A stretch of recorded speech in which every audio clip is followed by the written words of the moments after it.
बच्चों स्वागत है आप लोग का हमारे चैनल सत्यम लेक्चर पर। बच्चों आज हम आपको बताएंगे कक्षा 12वीं रसायन विज्ञान का एक बढ़िया सा वायरल पेपर जिसमें आपके जितने भी प्रश्न दिए रहेंगे सभी आपके बोर्ड एग्जाम 2025 के दृष्टिकोण से बहुत ही महत्वपूर्ण होंगे। तो आप लोग जो है वीडियो को एकदम पूरा वॉच करिएगा और उससे पहले अगर आप लोग चैनल पर नए हैं तो चैनल को सब्सक्राइब करिए, वीडियो को लाइक करिए और बेल आइकन को प्रेस कर लीजिए ताकि आगे वाली हर वीडियो का नोटिफिकेशन आप तक सबसे पहले पहुंचे। और वीडियो को शेयर करना एकदम मत भूलिए।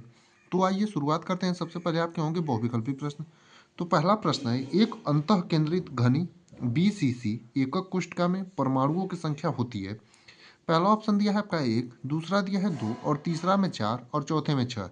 तो आपका एक अंतः केंद्रित घनी बीसीसी एकक कोष्ठका में परमाणुओं की संख्या कितनी होती है? तो आपका दो होती है, यानी कि ऑप्शन नंबर दो जो आपका एकदम सही होगा।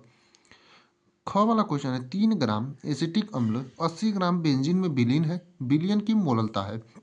यानी 3 ग्राम एसिटिक अम्ल जो है 80 ग्राम बेंजीन में विलीन है तो विलियन की आपकी मोललता होगी।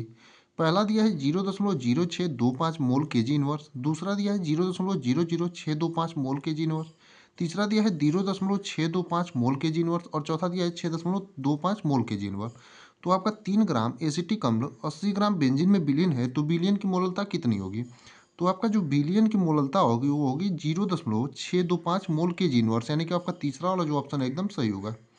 ग वाला प्रश्न है, प्रथम कोटि की एक अभिक्रिया के लिए वेग स्थिरांक 2.0 गुणित 10⁻³ सेकेंड इनवर्स है।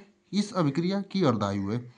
पहला ऑप्शन दिया है 3.465 गुणित 10⁻³ सेकेंड, दूसरा दिया है 3.465 गुणित 10⁻⁻1 सेकेंड और चौथा दिया है 3.465 गुणित 10⁻⁻2 सेकेंड। तो आपका प्रथम कोटि की अभिक्रिया के लिए वेग स्थिरांक जो है 2.0 गुणित 10⁻³ सेकेंड इनवर्स है। तो इस अभिक्रिया की अर्धायु कितनी होगी? तो आपका होगा 3.465 गुणित 10⁻⁻2, यानी कि चौथा वाला ऑप्शन आपका एकदम सही है। अगला यानी घ वाला प्रश्न है, डीएनए में क्षारक उपस्थित नहीं, यानी किस डीएनए में जो है आपका क्षारक उपस्थित नहीं? एडेनिन, गुआनिन, सी में साइटोसिन और डी में यूरेसिल। आपका डीएनए में कौन सा क्षारक उपस्थित नहीं है? तो आपका डीएनए में जो है यूरेसिल नहीं उपस्थित होता है, यानी कि आपका चौथा वाला जो ऑप्शन है एकदम सही होगा। यानी एडेनिन, गुआनिन और आपका साइटोसिन जो होता है डीएनए में ये क्षारक उपस्थित होते हैं और यूरेसिल जो है वो उपस्थित नहीं होता है। अगला है, अंगा में CH3 सिंगल बॉन्ड CH और इससे आपका CH3 जुड़ा है, उसके बाद single bond CH, single bond CH3 और आपका यहाँ पर देखेंगे CH से आपका OH जुड़ा है। तो इसका आपसे क्या पूछा है? IUPAC नाम का। तो आप देखेंगे यहाँ पर कार्बन परमाणुओं की जो है आप नंबरिंग करेंगे तो 1, 2, 3 और 4 है, यानी कि 4 आपके क्या है? कार्बन परमाणु है। और आप देखेंगे दूसरे पर जो जुड़ा है क्या जुड़ा है? मेथिल जुड़ा है दूसरे कार्बन परमाणु पर, तो लिखेंगे आप 2 मेथिल। और तीसरे पर आपका क्या जुड़ा है? आल जुड़ा है, तो लिखेंगे 2 मेथिल ब्यूटेन 3 ऑल, यानी कि इसका आईपीएससी नाम का क्या होगा? 2 मेथिल ब्यूटेन 3 ऑल होगा, यानी कि आपका जो दूसरा वाला ऑप्शन है एकदम सही होगा। अगला क्वेश्चन है कि हिंसबर्ग अभिकर्मक है, यानी आपका हिंसबर्ग अभिकर्मक कौन सा है? पहला ऑप्शन दिया है हिंसबर्ग अभिकर्मक में एथिल ऑक्सलेट है, दूसरा दिया है ट्राईमेथिलेमीन है, तीसरा दिया है बेंजीन सल्फोनिक क्लोराइड है, चौथा दिया है बेंजील क्लोराइड है। तो आपका इसमें से हिंसबर्ग अभिकर्मक कौन सा है? तो बेंजील सल्फोनिल क्लोराइड, यानी कि तीसरा वाला ऑप्शन आपका एकदम सही है। अब दूसरा वाला जो आपके क्वेश्चन है वो आपके दो दो नंबर के होंगे, यानी कि अति लघुत्तरी प्रकार के प्रश्न। इसमें क में दिया है, एक तत्व सीसीपी जालक बनाता है अगर उसकी एकक घन कोष्ठका की कोर की लंबाई 408.6 pm है तो तत्व के घनत्व की गणना कीजिए। परमाणुिक द्रव्यमान आपको 107.9 दिया है, तो आपको जो है तत्व के घनत्व की गणना करनी है। दूसरा क्वेश्चन है, निम्नलिखित दोषों को समझाइए, यानी ये जो दोष होते हैं अंतराकाशी और यप केंद्रित, इन्हीं दोनों को आपको समझाना रहेगा, यानी अंतराकाशी क्या होता है और यप केंद्रित क्या होता है। तीसरा आपका बहुत ही महत्वपूर्ण प्रश्न है, कोलराउस का नियम क्या है, इसके अनुप्रयोग बताइए। और ये जो है आपका वेरी इंपॉर्टेंट प्रश्नों में से एक है और आपका जो है लगातार जो है बोर्ड एग्जाम में पूछा जाता है, तो इसको आप लोग एकदम मिस मत करिएगा, इस प्रश्न को एकदम बढ़िया से तैयार करिएगा। अगला है, एक वैद्युत अनवगट्ट के 2 ग्राम को 50 ग्राम बेंजीन में घोलने पर इसके हिमांक में 0.40 केल्विन की कमी हो जाती है। बेंजीन का हिमांक अवनमन स्थिरांक 5.12 केल्विन केजी मोल इनवर्स है। विलेय का मोलर द्रव्यमान ज्ञात कीजिए। और यहाँ से भी आपको मोलर द्रव्यमान से बहुत सारे न्यूमेरिकल आते हैं, तो इस टॉपिक को भी आप लोग जो बढ़िया से तैयार करिएगा, क्योंकि आपका ये भी जो है वेरी इंपॉर्टेंट टॉपिकों में से आता है। अब अगला देखेंगे तीसरा वाला, तीसरा भी आपका दो दो नंबर का है। तीसरे का निम्न को समझाइए, यानी जो निम्न है आपको ये जो दिए हैं इनको आपको समझाना है, यानी इसके बारे में लिखना है। तो पहला है विद्युत कट संचलन, यानी विद्युत कट संचलन क्या होता है इसके बारे में बताइए। दूसरा है आपका अपवहन, यानी अपवहन क्या होता है इसके बारे में समझाना रहेगा। अब ख में देखिए निम्न को समझाइए, यानी पहला आपको क्या समझाना है, उत्कृष्ट गैसों के परमाणविक आकार तुलनात्मक रूप से बड़े क्यों होते हैं। यानी जो उत्कृष्ट गैस होते हैं उनके परमाणविक आकार जो है तुलनात्मक रूप से बड़े क्यों होते हैं, ये आपको बताना रहेगा। दूसरा है लगभग एक समान विद्युत ऋणात्मकता होने के पश्चात भी नाइट्रोजन हाइड्रोजन आबंध बनाता है जबकि क्लोरीन नहीं, ये आपको बताना रहेगा। यानी कि लगभग एक समान जो है विद्युत ऋणात्मकता होने के पश्चात भी नाइट्रोजन हाइड्रोजन जो है आबंध बनाता है जबकि क्लोरीन क्यों नहीं बनाता है, ये आपको बताना रहेगा। ग में है कारण सहित स्पष्ट कीजिए, यानी आपको कारण सहित, तो कारण सहित स्पष्ट कीजिए। आपका दिया है NiCl4 की पावर 2 माइनस अणुचुंबकीय है जबकि Ni ब्रैकेट में CO का टेट्रा प्रति चुंबकीय है, यद्यपि दोनों चतुष्फलकीय हैं, क्यों। अगला है बड़े ब्रैकेट में Fe, छोटे ब्रैकेट में H2O6, वो फिर आपका जो है पेन होल के पावर 3 प्लस प्रबल अणुचुंबकीय है जबकि FeCN6 होल के पावर 3 माइनस दुर्बल अणुचुंबकीय है, ऐसा क्यों है, ये आपको कारण सहित स्पष्ट करना है। अगला है पॉलीपेप्टाइड्स क्या है, उदाहरण सहित समझाइए, यानी कि आपका पॉलीपेप्टाइड जो होते हैं वो क्या होते हैं, आपको उदाहरण सहित समझाना रहेगा। चौथा प्रश्न देखेंगे और चौथे में जितने भी प्रश्न आपके चार होंगे और चारों जो है 3-3 नंबर के होंगे। चौथे का पहला है 0.5 mole litre inverse NaOH billion के कॉलम का व्यास 2.0 सेंटीमीटर एवं लंबाई 100 सेंटीमीटर है। विलियन की कॉलम का विद्युत प्रतिरोध 5.55 गुणे 10 के पावर 3 ओम है। इसकी प्रतिरोधकता चालकता एवं मोलर चालकता का परिकलन कीजिए। ख में दिया है निम्नलिखित पर संक्षिप्त टिप्पणी लिखिए, यानी इन पर आपको क्या है टिप्पणी करना है। पहला है टिड्डल प्रभाव, दूसरा ब्राउनी गति और तीसरा स्कंदन। ग में दिया है फ्रुक्टोज का संरचना सूत्र लिखिए, यह ग्लूकोज की संरचना से कैसे भिन्न है, यानी फ्रुक्टोज का आपको संरचना सूत्र लिखना है और यह ग्लूकोज की संरचना से कैसे भिन्न है ये आपको बताना रहेगा। अगला है ग में निम्नलिखित यौगिकों के युगलों में विभेद के लिए एक रासायनिक परीक्षण दीजिए। पहला आपका द्वितीयक एवं तृतीयक एमीन, दूसरा में दिया है मेथिलेमिन एवं डाइमेथिलेमिन, तीसरा में दिया है एथिलेमिन एवं एनिलीन।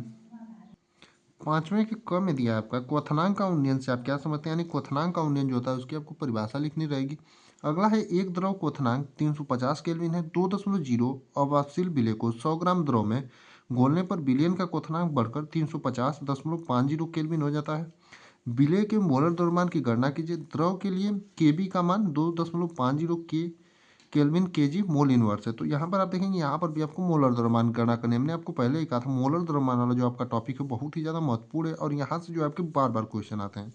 ख में दिया है अभिक्रिया की कोटि से आप क्या समझते हैं, प्रथम कोटि और शून्य कोटि की अभिक्रिया में क्या अंतर है। स्थिर आयतन पर N2O5 कि प्रथम कोटि के तापीय वियोजन पर निम्न आंकड़े प्राप्त कीजिए। आपको ये जो समीकरण दिया है आपको यहाँ पर वेग स्थिरांक की गणना करनी है। ग में दिया है संक्रमण तत्व क्या है, प्रथम संक्रमण श्रेणी के तत्वों के नाम और उनके इलेक्ट्रॉनिक विन्यास लिखिए। संक्रमण धातुएं तथा उनके ज्यादातर यौगिक अनुचुंबकीय होते हैं, समझाइए। उसके बाद घ में देखेंगे निम्नलिखित उपसंयोजन यौगिकों के सूत्र लिखिए। पहला है आपका टेट्रा कार्बोनिल निकेल, दूसरा है आपका डाइक्लोरोबेस बीस एथेन 1,2 डाइएमीन कोबाल्ट 3 क्लोराइड, तीसरा है आपका पेंटा एमीन कार्बोनेटो कोबाल्ट 3 क्लोराइड। यानी कि यहाँ पर आपको IPSC नाम दिए गए हैं और इनका जो है संरचनात्मक सूत्र लिखना है। चौथा है tetra amine aqua क्लोराइडो cobalt 3 chloride. अब देखेंगे अगला यानी छठा वाला प्रश्न। छठवें का क्या होता है जब, और इसमें केवल आपको रासायनिक समीकरण देना रहता है, यानी कि जैसे आपको हमने पहले भी प्रश्न जो है करा रखे हैं। जैसे पहला दिया है कैल्शियम फ्लोराइड में सांद्र सल्फ्यूरिक अम्ल मिलाया जाता है तो आपका क्या होता है, और इसमें केवल आपको रासायनिक समीकरण देना रहेगा। दूसरा है SO3 को पानी में प्रवाहित किया जाता है। तीसरा दिया है कैल्शियम हाइड्रोक्साइड अमोनिया क्लोराइड से क्रिया करता है तो आपका क्या होता है। चौथा है सांद्र सल्फ्यूरिक अम्ल तथा तांबा धातु को गर्म किया जाता है। उसके बाद पांचवा आपका है कॉस्टिक सोडा के ठंडे विलयन में क्लोरीन गैस प्रवाहित की जाती है तो आपका क्या होता है। या फिर अथवा में इसको करिए, प्रयोगशाला में ड्राई नाइट्रोजन बनाने की विधि का वर्णन कीजिए और रासायनिक अभिक्रियाओं की रासायनिक समीकरण लिखिए। डाई नाइट्रोजन की अत्यधिक उच्च ताप पर पहला ऑक्सीजन तथा दूसरा मैग्नीशियम के साथ अभिक्रिया को लिखिए। उत्प्रेरक की उपस्थिति में इसकी 773 केल्विन तापमान पर हाइड्रोजन के साथ अभिक्रिया होती है। उसके बाद ख में आपका प्रश्न जो है IPSC नामकरण से संबंधित है। तो आपका इसमें जो है सभी का IPSC नामकरण के एक एक नंबर है। जैसे पहला है CH3 सिंगल बॉन्ड CH, उसके बाद डबल बॉन्ड CH, फिर इसे सिंगल बॉन्ड CH3, उसके बाद Br। दूसरा आपका दिया है सिंगल CH3 का tetra single bond C, single bond CH2 Br। तो इसका जो है आपको क्या करना है, इन सभी का IPSC नामकरण करना है या फिर अथवा में इसको करिए, कारण सही समझाइए। जैसे अल्कोहल तथा के आई की अभिक्रिया में सल्फ्यूरिक अम्ल का उपयोग नहीं करते हैं। दूसरा है हेलो एल्कन की केसियन से अभिक्रिया करके उत्पादक के रूप में एल्किल साइनाइड बनाते हैं, जबकि एजीसीएन से अभिक्रिया करके आइसोसाइनाइड प्रमुख उत्पाद के रूप में प्राप्त होता है। और तीसरा है क्लोरीन, यद्यपि इलेक्ट्रॉन आरोहण समूह है, फिर भी यह एरोमेटिक इलेक्ट्रॉन रागी प्रतिस्थापन अभिक्रिया में ऑर्थो तथा पैरा निर्देशक है। उसके बाद सातवें का क देखेंगे और ये भी आपका 5 नंबर को होता है। निम्नलिखित अभिक्रियाओं के लिए रासायनिक समीकरण दीजिए। यानी जो आपकी अभिक्रिया है इनके लिए केवल आपको क्या देना है, रासायनिक समीकरण देना है। जैसे पहला है प्रोपेन 1 ऑल का क्षारीय KMnO4 के साथ ऑक्सीकरण। दूसरा है फिनॉल की जली NaOH की उपस्थिति में क्लोरोफॉर्म के साथ अभिक्रिया। तीसरा है फिनॉल की तनु HNO3 के साथ अभिक्रिया। और चौथा है हाइड्रोजन आयोडाइड की मेथॉक्सी बेंजीन से अभिक्रिया। पांचवा है प्रोपेन 1 ऑल से प्रोपाक्सी प्रोपेन का बनना।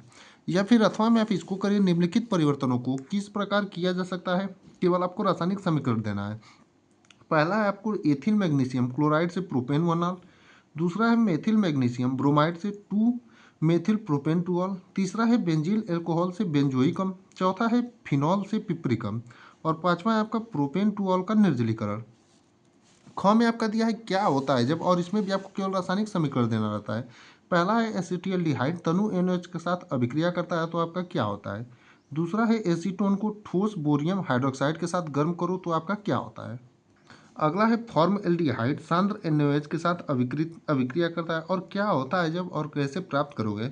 और आपके जो अभिक्रिया वाले क्वेश्चन होते हैं और IPSC नामकरण, यहाँ से आपका जो है 25 से 30 नंबर का क्वेश्चन हमेशा पूछता है। चौथा में एसिटिक अम्ल एथेनॉल के साथ H2SO4 की उपस्थिति में अभिक्रिया करता है। पांचवा है एसिटिल्डिहाइड फेनिल हाइड्रोजीन के साथ अभिक्रिया करता है। या फिर अथवा में देखिए निम्नलिखित पर संक्षिप्त टिप्पणी करिए और 5 नंबर में आपका सिर्फ अभिक्रिया है। जैसे कोल्बे वैद्युत अपघटन, दूसरा है एल्डोल संघनन और तीसरा है रोजनमुंड अपचयन। तो ये जितने भी क्वेश्चन आज के पेपर में बताए गए आपको सभी बहुत ही महत्वपूर्ण है। तो आप सभी प्रश्नों को एकदम बढ़िया से तैयार करिएगा और आगे ऐसे ही पेपर आपको जो है एग्जाम तक रोज जो है दिए जाएंगे।